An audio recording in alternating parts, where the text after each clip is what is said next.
What's up, C7? Hey, if you're like me, you might be feeling a little uneasy right now with all the craziness that's going on in the world.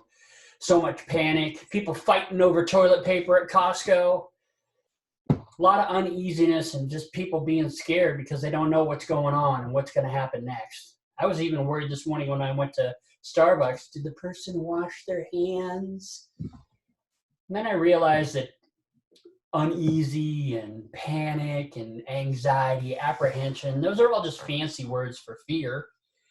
And I know that as a follower of Jesus, I'm not supposed to be afraid. God said 365 times in the Bible that we're not supposed to be afraid.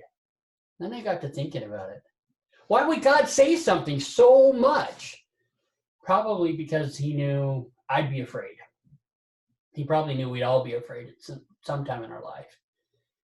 And when I thought about that and I knew that I wasn't the only one, it made me feel a little bit better. And so I started thinking about all the people in the Bible who were probably afraid, like Abraham and Sarah. When they went into Egypt, Abraham told the king of Egypt that his wife Sarah was his sister. He did it twice. I bet all the people from Israel, the Israelites, when God freed them from Egypt, they were probably pretty afraid.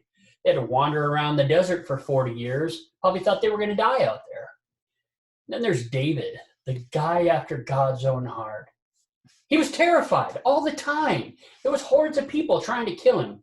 Even the king, Saul, was trying to kill him. He was always having to remind himself to put his trust in God because he was afraid. Even Jesus' disciples, they were scared. When one night there was a big storm and their boat started to sink and they thought they were going to die.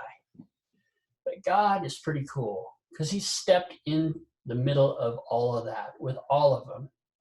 He saved Abraham and Sarah.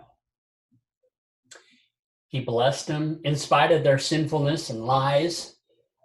He delivered all of the Israelites into the promised land.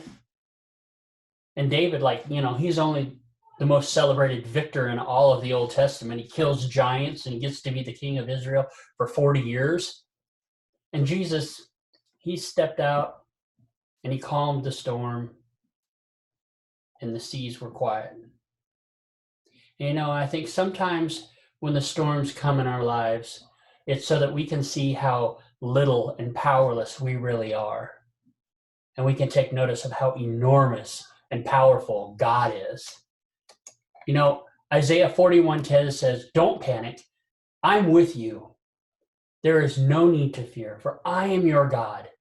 I'll give you strength. I'll help you. I'll hold you steady and keep a firm grip on you." So today, let's just rest easy and know that God is in control and enjoy his peace in our lives.